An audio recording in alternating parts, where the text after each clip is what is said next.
ने का समय उस समय दिया गया था, तो वो 18 अगस्त तक अपनी जो भी क्लेम हैं किसान की जो फसल खराब हुई बाढ़ के कारण से, वो उसमें भर पाएंगे और उसके बाद फिर उसका असेसमेंट करके उनको पैसा दिया जाएगा। जो बाकी सब है, वैसे तो 3 दिन से 4 दिन से इसकी जानकारी हमने लोगों को दे दी थी, तो बहुत से क्लेम इसमें बिना लॉन्च किए भी भरे जा चुके हैं, लेकिन आज इसको विधिवत लॉन्च कर रहे हैं।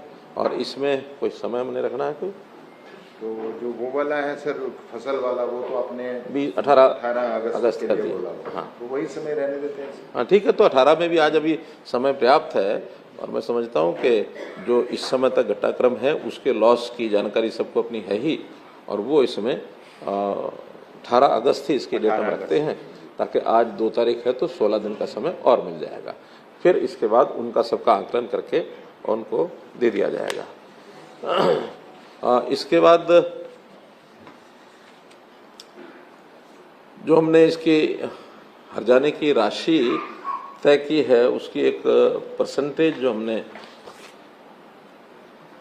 आपके माध्यम से लोगों को जो बतानी है, उसमें 2 प्रकार का है। तो मूवेबल प्रॉपर्टी है, इमूवेबल प्रॉपर्टी है। मूवेबल प्रॉपर्टी यानी मकान यानी बिल्डिंग को छोड़ करके बाकी लगभग सारी इमूवेबल रहती है, मूवेबल रहती है। मकान है वो इमूवेबल है। तो मूवेबल प्रॉपर्टी का जहाँ तक विषय है, उसमें यदि 5 लाख रुपए तक किसी का लॉस है, असेस्ड लॉस, उसका 80% अर्थात 4 लाख रुपया तक उनको दिया जाएगा। जितना लॉस होगा उसका 80%।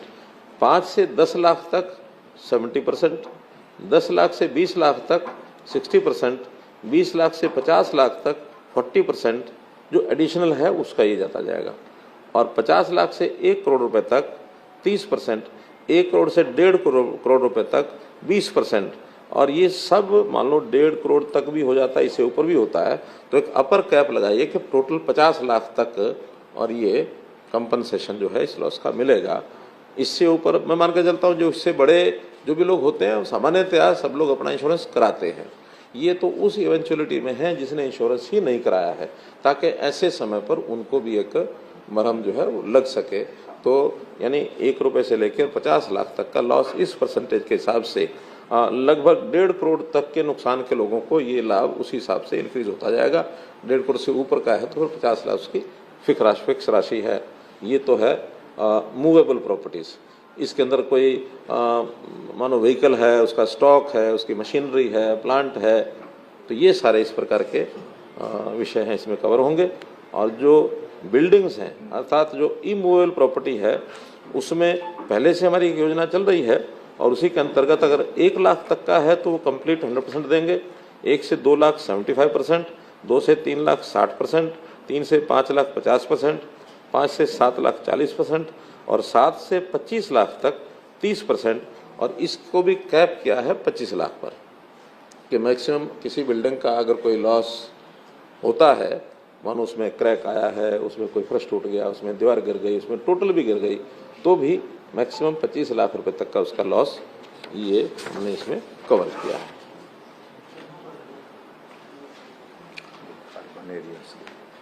हाँ, ये अर्बन एरियाज़ की थी।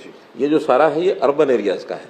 जो ग्रामीण क्षेत्र का है वो हमारा जो डिजास्टर फंड है उसकी स्कीम वो अलग से है। उसकी स्कीम है, कोई बताएंगे? जी है। हाँ, वो बताते हैं, वो भी आपको बता देते हैं। उसमें जैसे पशुवाद या घर के कच्चा के पक्का, वो अपर सीलिंग से एक्शन में होता है। हाँ, उसका शायद 1,20,000 रुपया मकान का। हाउस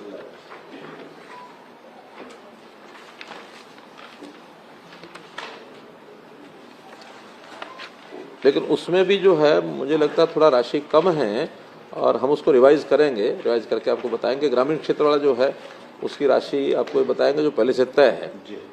लेकिन वो मैंने एक बार देखा है, उसमें कुछ मुझे कम लगी। हाँ, जो घर का है फुल्ली डैमेज हाउस 1,20,000 पर हाउस, और अगर पार्शियली डैमेज हाउस है जहाँ पे कम से कम 15% नुकसान हुआ है तो 10,000 रुपये प्रति घर पक्के घर के लिए।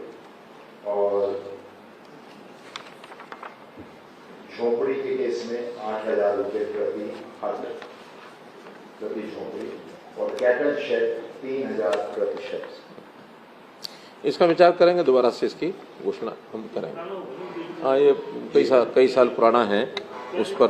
हाँ, 18 का शायद, कब का है? ये बाढ़ आने से पहले जो हमारा इस साल का रिवीजन भारत सरकार ने किया था वो। लेकिन एक बात ये है कि जो भारत सरकार के कॉम्पनसेशन नॉर्म्स होते हैं, अगर आप फसलों में देखेंगे तो उससे कहीं ज्यादा हम देते हैं अपने टैक्स से। तो मुख्यमंत्री जी कह रहे हैं कि इससे भी ऊपर स्टेट बजट से ही है।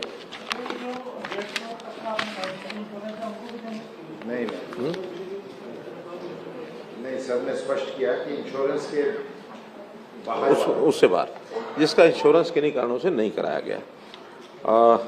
इसी प्रकार जैसे अब थोड़ा कंपनसेशन के विषय हैं एक दो, जो पहले कुछ दिन पहले विचार आया था, लेकिन वो घोषणा नहीं कर पाया था मैं।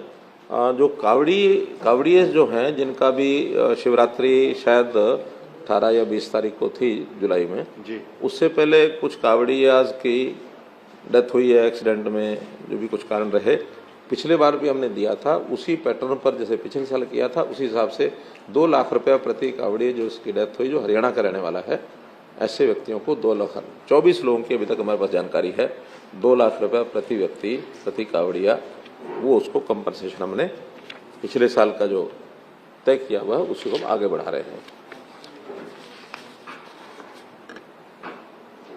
इसी प्रकार से एक कंसेशन और मैं आज घोषणा कर रहा हूँ, वो है हमारा जो HSVP हरियाणा शहरी विकास प्राधिकरण, इसमें पिछले दिनों में बिजली के बिलों का एक विषय आया था, बिजली का पानी का, तो 5% प्रति वर्ष के हिसाब से उन्हें पिछले 5 साल का 25% बढ़ा के बिल दे दिए थे।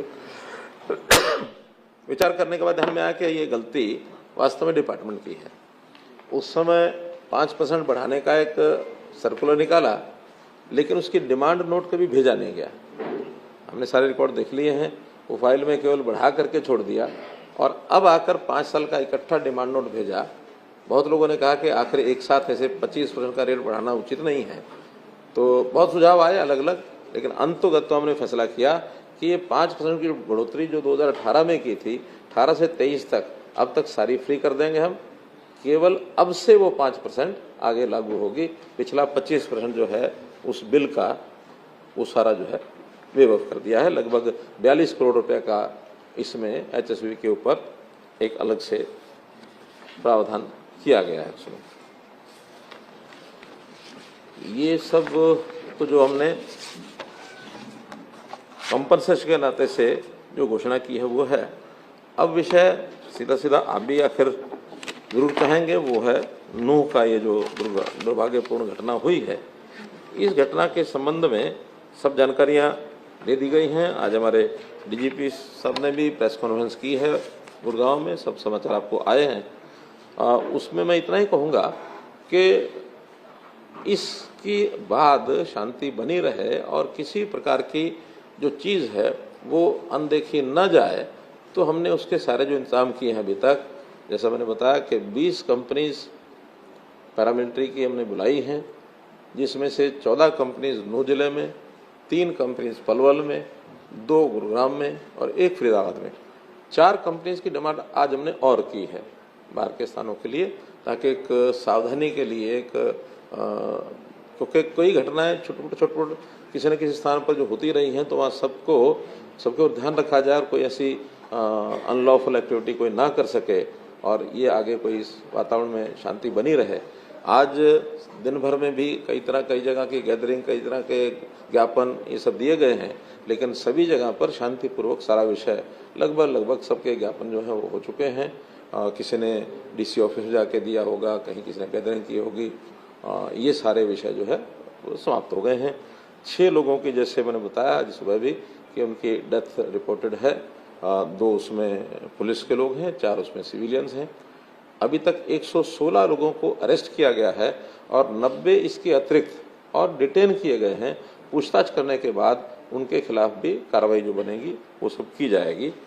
और इसके बाद ये सारा जो विषय आया है, इसके पीछे किसका हाथ है, कैसे शुरू हुआ, इन सब बातों के ऊपर भी प्रोसेस चल रही है। उस सारी प्रोसेस में कोई भी दोषी है उसको बख्शा नहीं जाएगा।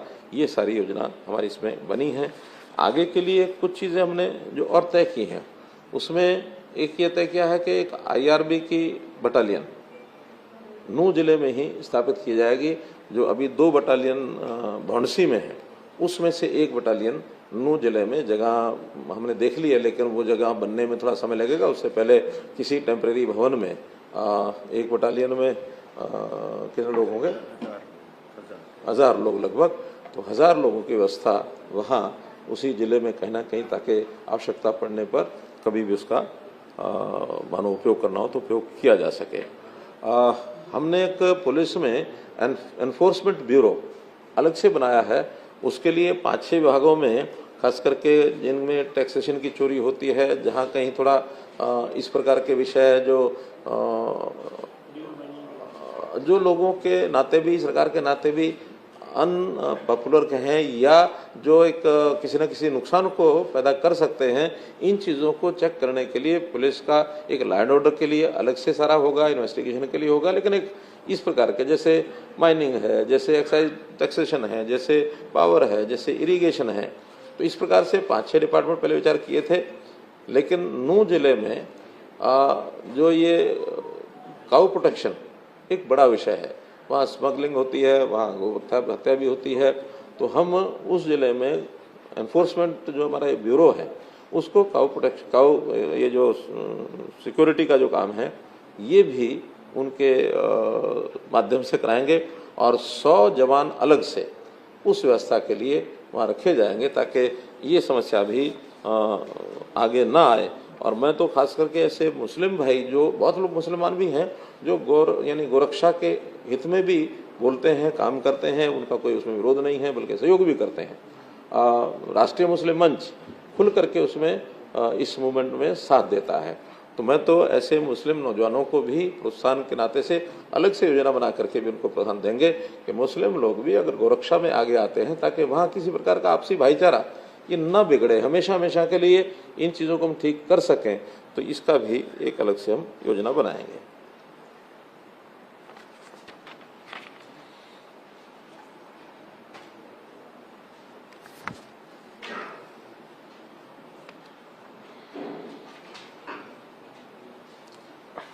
मोटे रूप से आज के इस संदर्भ में विषय इतने ही मुझे आपके सामने रखने थे। कोई बात आपको लगती है तो जरूर इसमें पूछें। एक मेरा निवेदन जैसे जनता से रहता है कि सब लोग शांति कायम करने के लिए वो सहयोग करें, आगे आएँ, वैसे मीडिया से भी मैं अपील करूंगा कि हम जो भी विषय बातचीत करें, चाहे प्रिंट में, चाहे इलेक्ट्रॉनिक में, उसमें कैसे हम शांति कायम करने में सहयोगी हो सकते हैं। बहुत चीज़ें होती हैं अपने हाथ में, स्वतंत्रता के नाते से हम प्रोवोकेटिव भी बोल सकते हैं, हम कुछ भी कर सकते हैं, लेकिन जब तक सारी चीज़ें स्पष्ट ना हो जाएं, तब तक इन चीज़ों से जितना बचा जाए उतना अच्छा है। क्योंकि मुझे इसमें कहने में कोई गुरेज नहीं है कि बहुत समस्याओं को हमारा खास करके सोशल मीडिया, इसके कारण से भी आकार उसका बढ़ता है। तो मैं उन सोशल मीडिया के भी बंधुओं से, चाहे यूट्यूबर्स हैं, चाहे सोशल मीडिया में इंडिविजुअल भी लोग करते हैं, कहीं ट्वीट करते हैं, कहीं बाकी करते हैं, तो इन चीज़ों से बचने के लिए हमें संयम जरूर बरतना चाहिए। ये भी अपील आपके माध्यम से मैं करूँगा। एक एक करके, पहले एक एक करके। हाँ,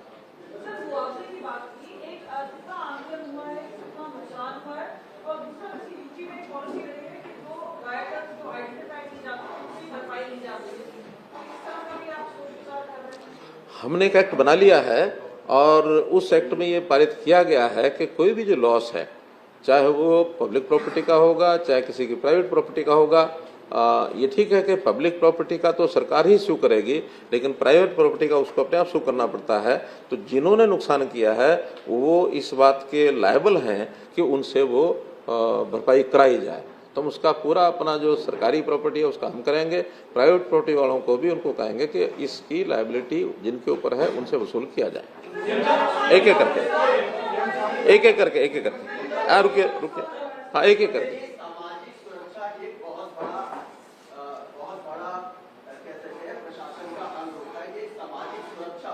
शांति बहाली के लिए जो आपने वहां पर फोर्स भेज दी, आपने जैसा चाह लीजिए, बड़ी संख्या में आप फोर्स भेज लेकिन जो सामाजिक सुरक्षा है उसके लिए सरकार क्या कर रही है वहाँ पर, क्योंकि जो लोग मारे गए वहाँ से ऐसी भी सूचना आ रही है जो वहाँ पे हिंदू रहते हैं वो भी वहाँ से पलायन कर रहे हैं, वहाँ से छोड़ के जा रहे हैं डर के कारण से, क्योंकि जिस सुनियोजित तरीके से वहाँ पर हमला किया गया, एक शांतिपूर्ण जलाभिषेक जो कार्यकर्ता करने जा रहे थे या जो लोग श्रद्धालु करने जा रहे थे उनको पकड़ने घेर करके जिस तरीके से अंजाम दिया गया, उसे एक व्यापक कह सकते हैं डर का माहौल है उस पूरे एरिया में।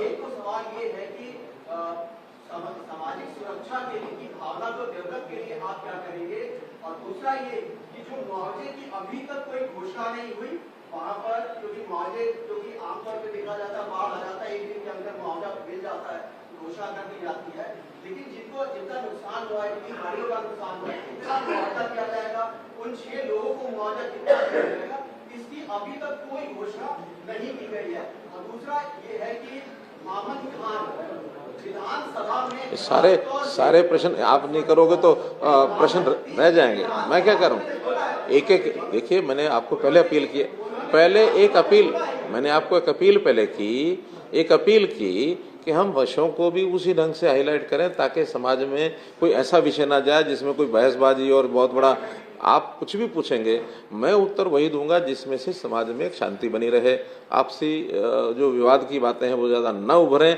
इसलिए आप थोड़ा सा शांति करें, एक प्रश्न का उत्तर देंगे, चिंता मत करो। पहली बात आपने सुनिए, बैठ जाओ। पहली बात आपने कही है, अब सारा विषय सामाजिक सद्भाव बनाने के लिए देखिए, अरे सुरक्षा सद्भाव दोनों बातें हैं। सुरक्षा में सद्भाव में से ही सुरक्षा निकलती है। अगर सद्भाव नहीं हुआ और एक दूसरे के खिलाफ अगर गन तान के खड़े हो गए तो सुरक्षा, देखिए समाज आपस में जब तक सद्भाव नहीं होता तब तक सुरक्षा को एक चैलेंज रहता है। और आप ये मानिए, हर व्यक्ति की सुरक्षा न पुलिस कर सकती, न आर्मी कर सकती, न आप और हम कर सकते।